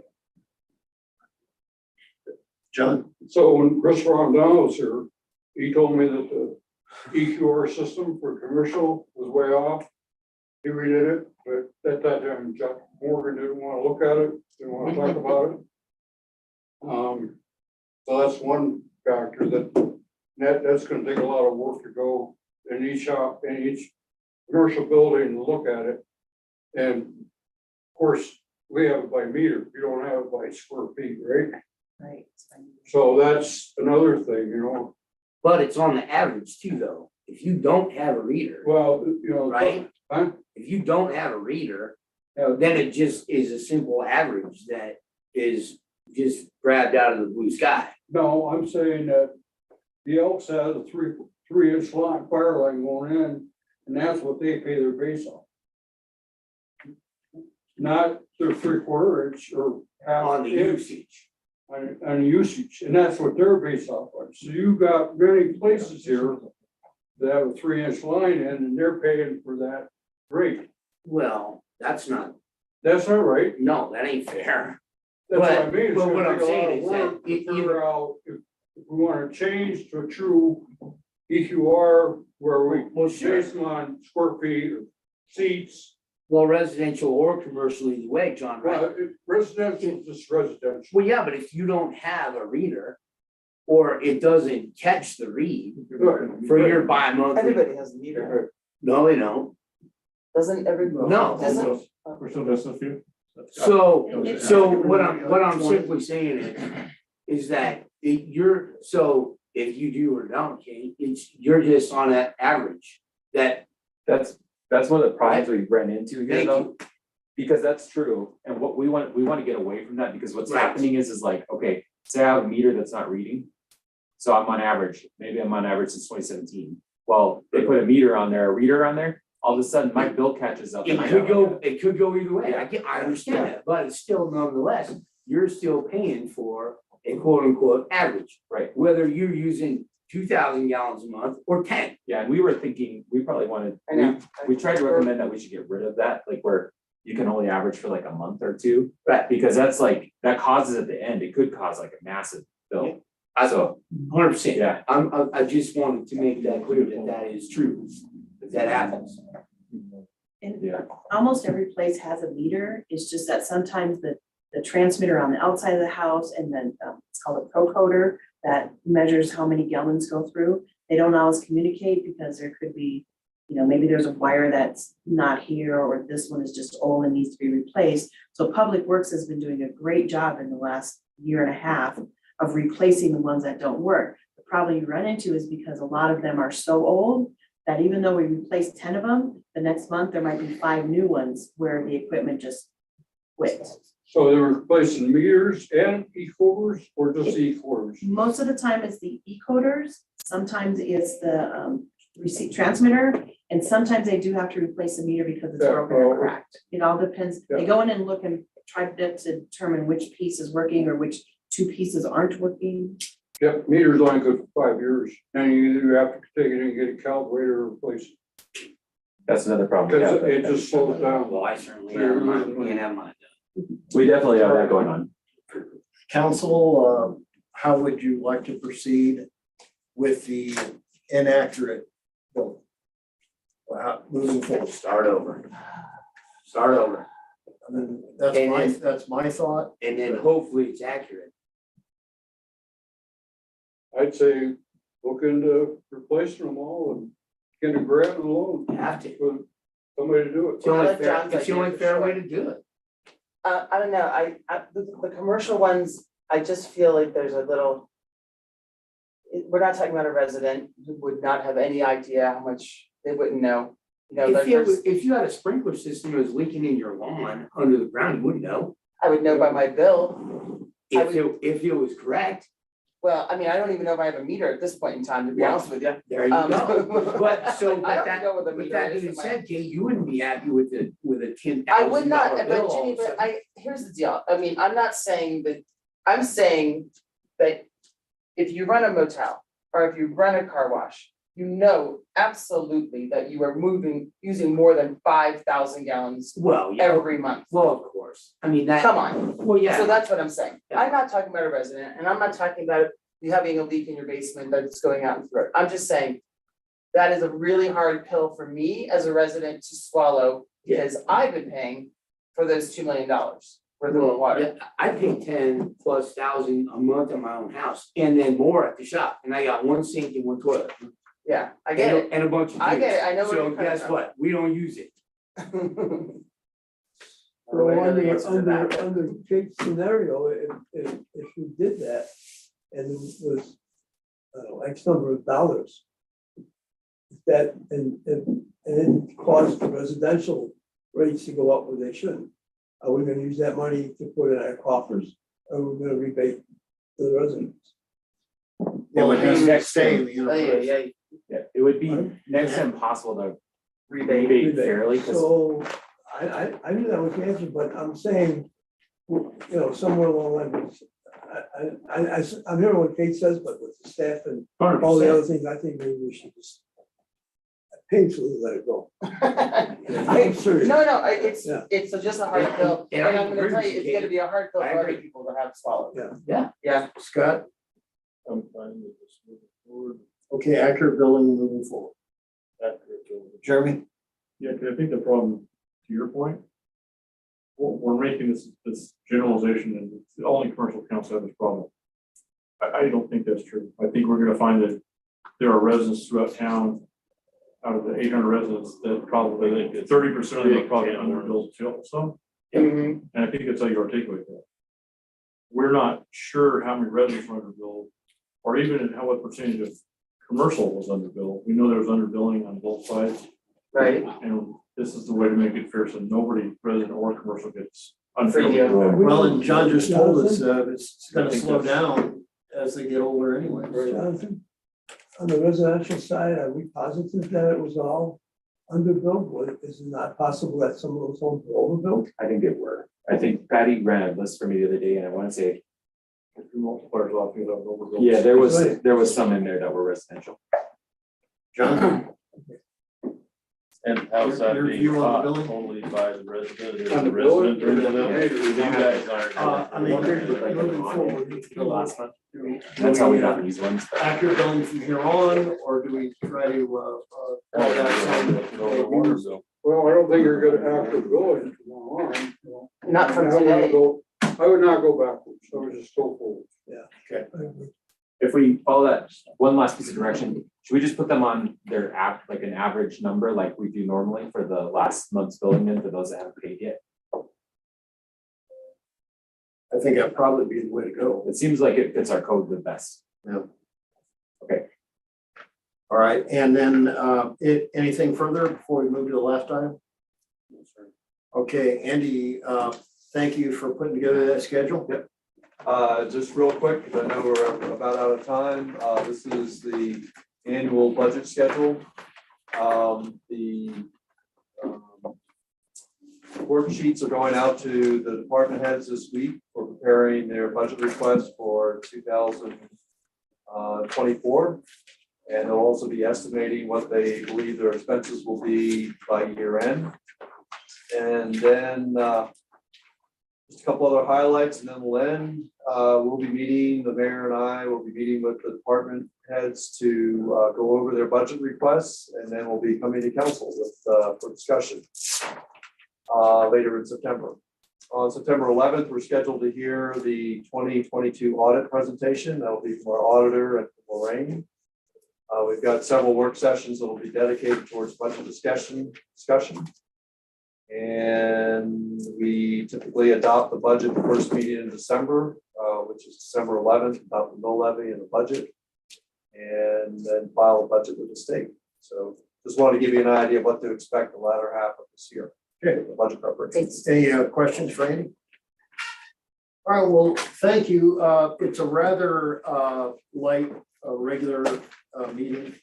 So why don't we go ahead and take about 5 minutes for a comfort break, and we'll see you in a little bit.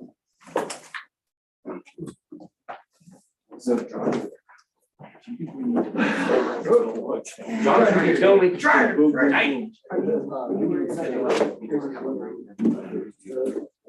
Oh, yeah. The problem is, I tried to do that, it was all morning. Yes. I had to take it down, you gotta take it down.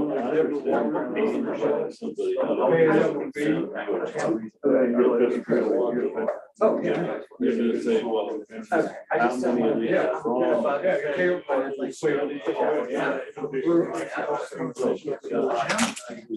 Very good. Sorry. All right. I just gotta go under there. I hope you feel better. We have a forum. Yeah.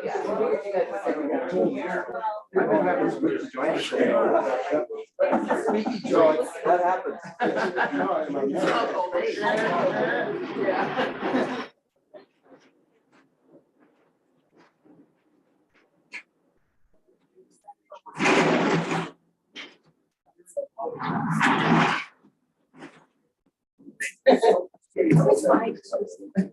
Yeah, this is. Yeah. I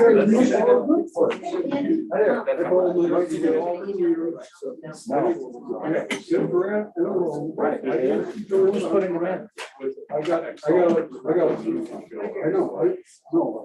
a person, a company to do it. I didn't have to do anything. I had to locate them. And you get to read meters. There's nothing wrong on meters that are there. No, according to these guys, It's not a mechanical issue. so we get the two different stories. Well, and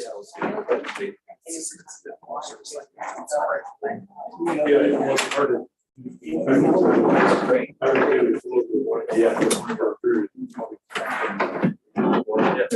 Hi, thank you.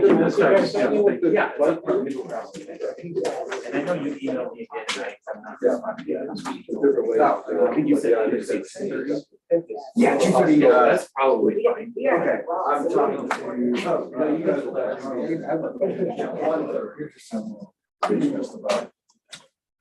Everything.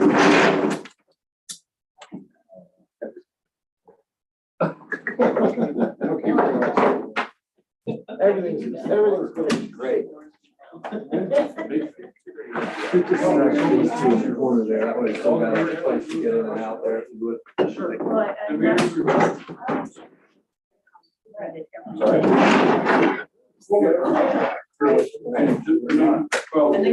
You want fans or do you give it up fans? Oh, I mean, I'm good anyway. I can run cold, but I'd ask the ladies. Okay. So, You want this one? That's just where my stuff ended up. Did you? So you think we need a revision?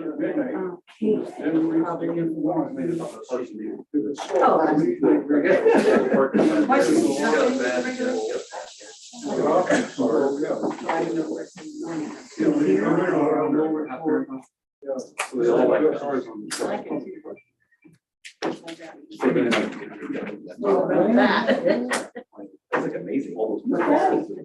Yeah, so it's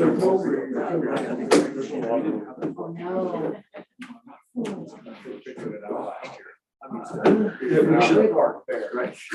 Right, we should have parked there, so this next year we'll park there. Right. All the business.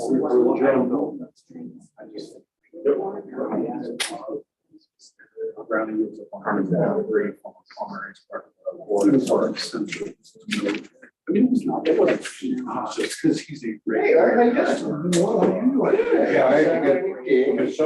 I didn't know they would come out, that's interesting. I didn't- Well, I had to pay. Yeah, but still, I didn't even know. It'd be nice, because then we could just be done. Seriously, how bad? Half the time we're calling and waiting on them to. I know. Would you pay like 75 grand? No, I think some of the previous reporters they But yeah, I had. had to get a street. Well, yeah. Yeah, because Neptune going one way and the cells going another. They've been looking to that on the day. Seriously. Yeah, no, I think. Right. Yeah. And, You try to you tell. know, Or the modular or something. Modular, Yeah. recommended. No, the whole time, then I had to go. The thing that's funny is that that whole event is fundraiser. Yeah, exactly.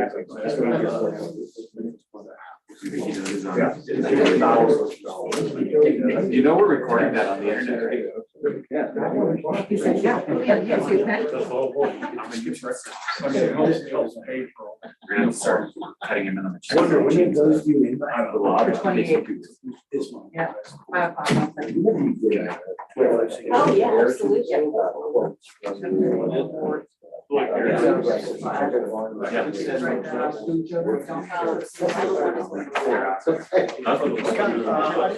didn't know if you got. No, I did not. At least I didn't see it. Bob and Chance. You wanna read it? Oh, I haven't read it. Bob and James, I think, said they tried to email it to you and it was getting kicked out.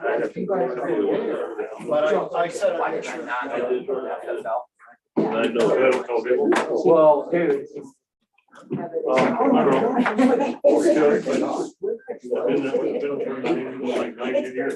What's your, you got a business thing where the kid you recognize well Are you kidding? Jonathan, we good? Yeah, let me adjust the camera really quick. Hello, I'd like to welcome everybody to the City of Idaho Springs regular city council session for August 14th, 2023. We'll call to order at 7:06.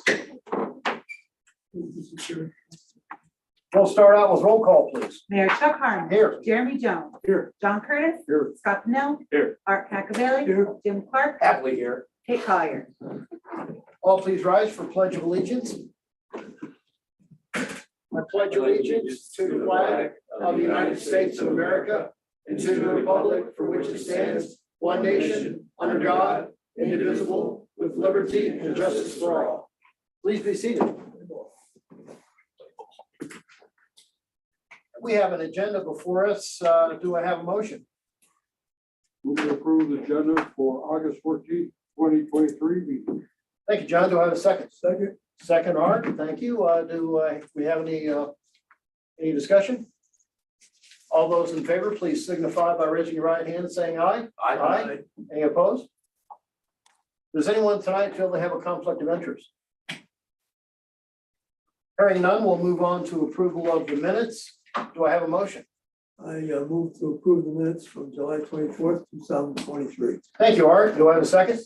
And a second from Scott. Any discussion? Hearing none, all those in favor, please raise your right hand, signify by saying aye. Aye. Any opposed? Next up, we'll move to approval of the bills. Do I have a motion? Make a motion to move to approve the bill for up to August 14th, 2022. Thank you, Jeremy. Do I have a second? I'll second. And a second from Scott. Any discussion? Hearing none, roll call, please. Mayor Chuck Harmon. Yes. Jeremy Jones. Yes. John Curtis. Yes. Scott Pennell. Yes. Art Cacavelli. Yes. Jim Clark. Yes, ma'am. Kate Collier. Thank you. And do we have any public comment tonight? No, sir. Okay. We don't have anything from liquor licensing authority, from finance officer.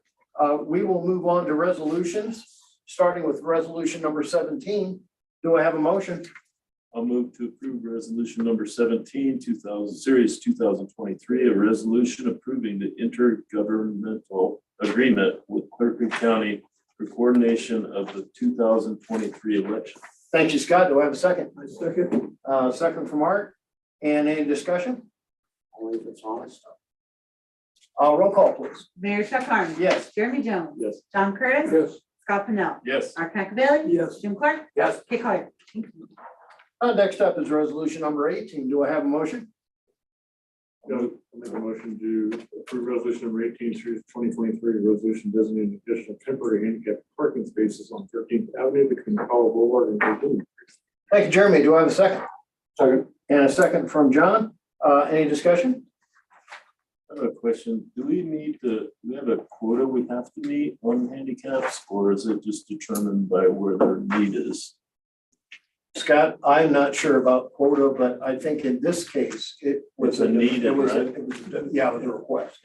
There's a quota for buildings, number per building. Just commercial, Access. But when it's But public in parking, residence, it's by need. All right. Any further discussion? Hearing none, roll call, please. Mayor Chuck Harmon. Yes. Jeremy Jones. Yes. John Curtis. Yes. Scott Pennell. yes. Art Cacavelli. Jim Clark. Yes. Kate Collier. Thank you. Tonight, we only have one ordinance first reading, and that will be ordinance number 8. Do I have a motion? I'll make a motion to approve ordinance number 8, series 2023, and ordinance amending ordinance number 18, series 2021, concerning the vacation of rights of way associated with lot 17 development to consider the condition of compensation status. That was 57, Jeremy. Perhaps in there. Close, all right? No. All right. Well, thank you, Jeremy. And do I have a second? I'll second. A second from Scott. Any discussion? Hearing none, roll call, please. Mayor Chuck Harmon. Yes. Jeremy Jones. Yes. John Curtis. Yes. Scott Pennell. Yes. Art Cacavelli. Yes. Jim Clark. Yes. Kate Collier. And we don't have any second readings tonight. City Attorney is with us tonight. Do you have anything for us, Carmen? No, thank you, sir, Mayor and Council. All right. And City Administrator Andy, you don't have any requests for action. I'm just checking in, making sure you don't have anything else to share. Nothing further. Okay. Then we will move on to Assistant City Administrator. Jonathan, anything further? No, sir. All right.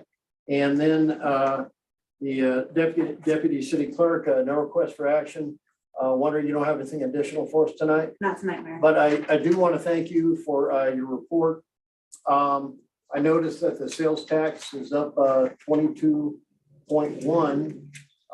Ideally, we would need 25% to make up for the 1% sales tax increase. And then, of course, we also have inflation. So, you know, we're probably an honest yardstick to measure by. We're probably down about 6 or 7% when you take into account inflation. But all in all, still shaping up to be a very good year.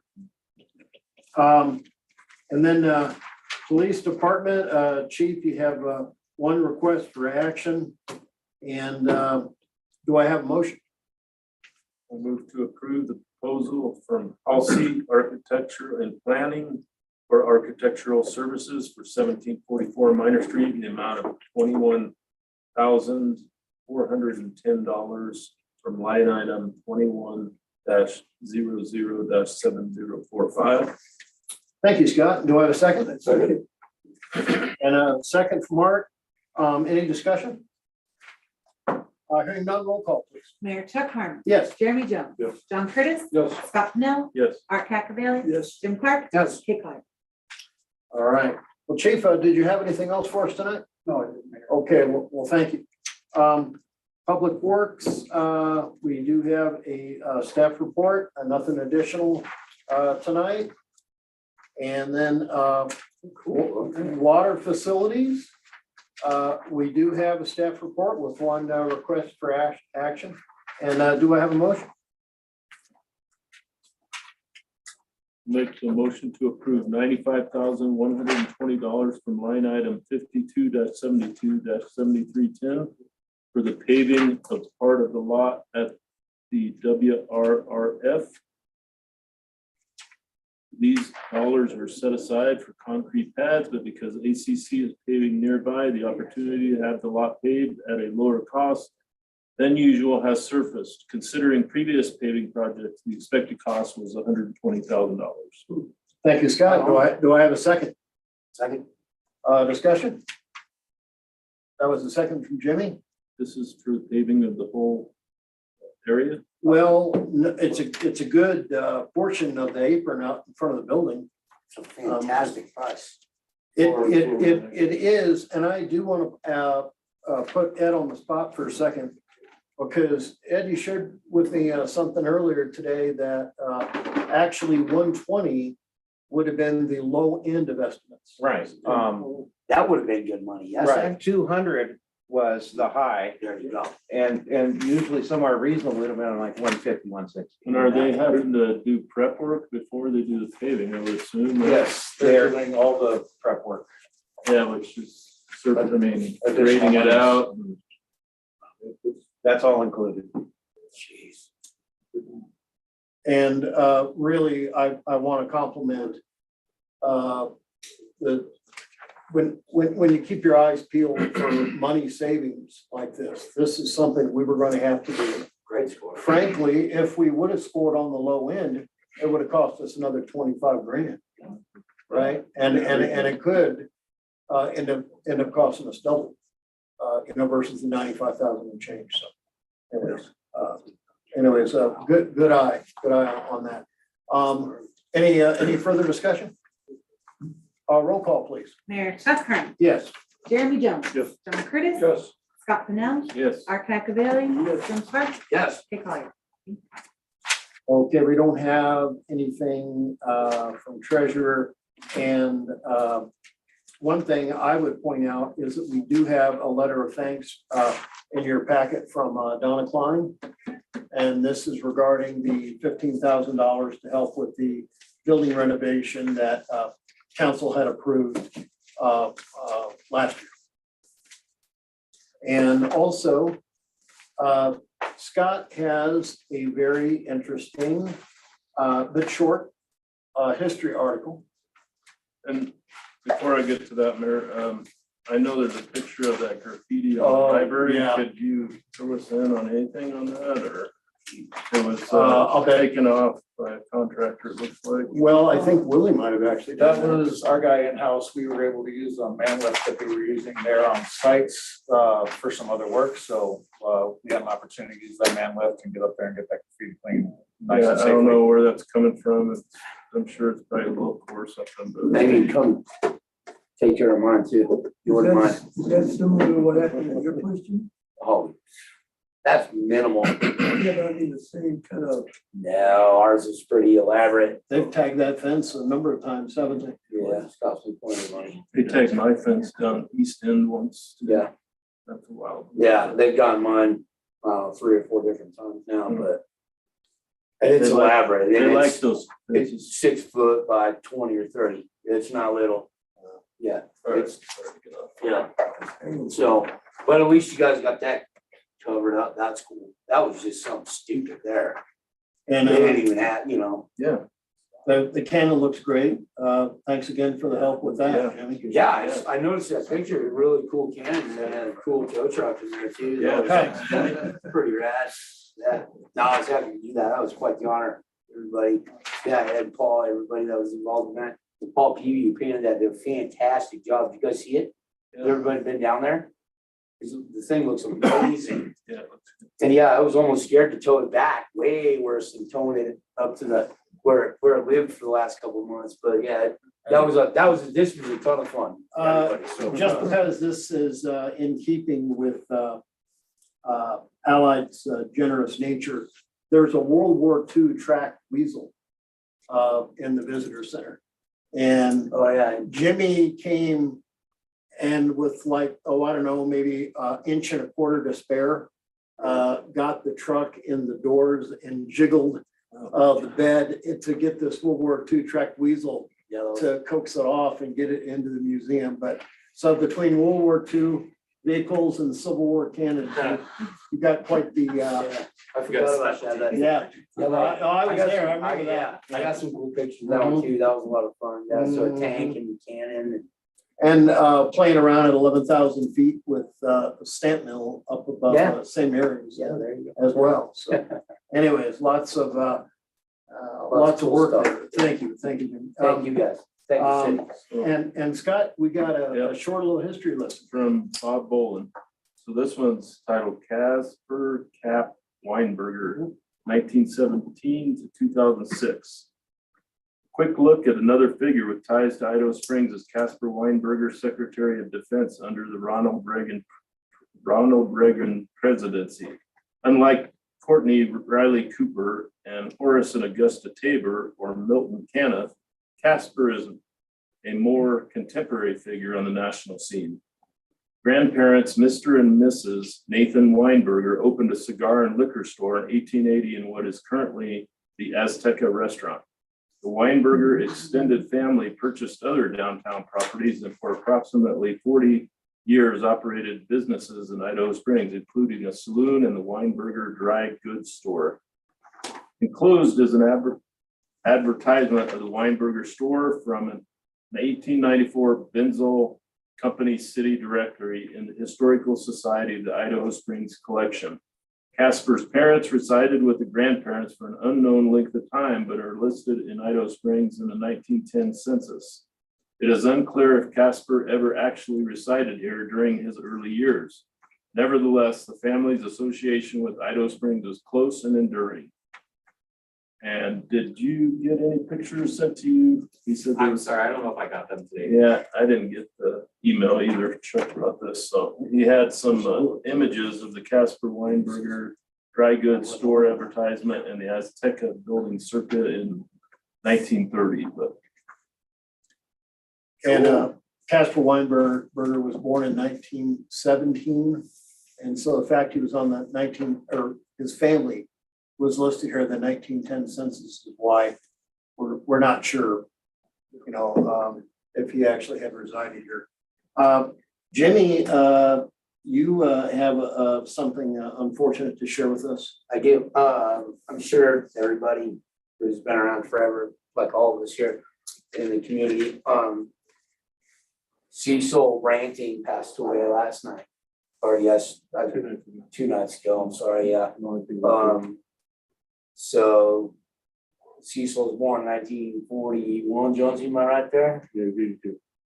And he was a huge staple in the community. He was super generous. He also owned and started a gigantic business called Ranting Industries, which was in the Sheridan area off 76 there.